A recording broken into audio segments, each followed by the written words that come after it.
Hi, my name is Whitney Duncombe, and my presentation is on women's dress, burqa, hijab, chador, and leggings. Burqa. What is it? It is an outer garment worn in some Islamic traditions to cover themselves in public. It covers the body, the face, leaving a mesh screen to see through. It is the most concealing of all Islamic veils. What is the origin of it?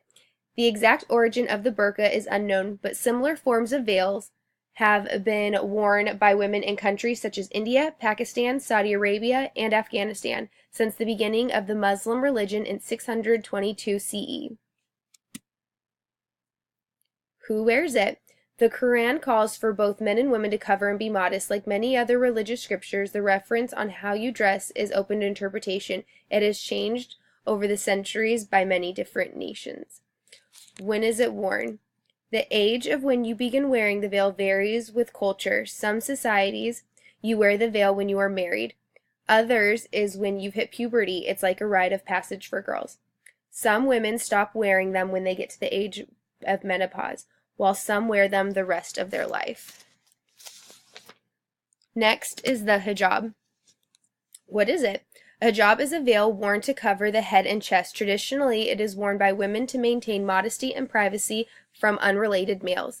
In Arabic, it means cover. What is the meaning behind it? In the Quran, the term hijab refers to the partition or curtain in a literal sense. The verse where it is used, it is referred to the curtain separating the visitors from Muhammad's house from his wife's lodging. Recently, wearing hijab in public is required by law in Saudi Arabia for Muslims. Hijab, who wears it? There is not a single agreed age when a woman should be wearing a hijab, but in Muslim countries, puberty is the dividing line. Next is the chador. What is it? A chador is an outer garment worn by women in some parts of the Middle East. It is a semicircle floor length that hangs from the top of the head, flowing over the clothes all the way to the floor.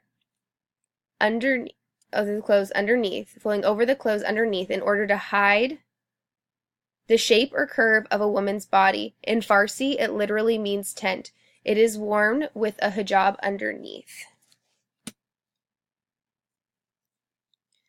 The chador, where did it come from? The earliest versions of chadors were not black, but rather lightweight, light-colored, and printed. Many women still wear this style around the homes for prayers, family gatherings, and neighborhood trips.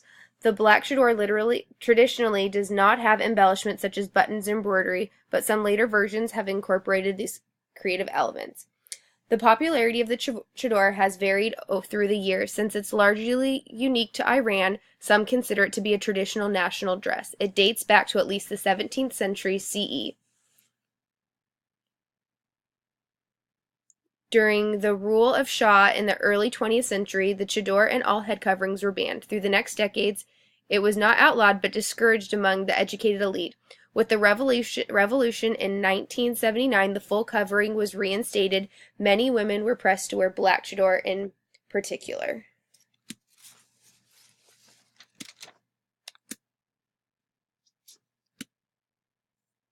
Leggings. They are loose pants worn under a traditional dress. They can be worn as a casual outfit or something you can dress up to go to weddings or parties, but it's just another way for modesty. There are my references. I hope you enjoyed my presentation. Thank you.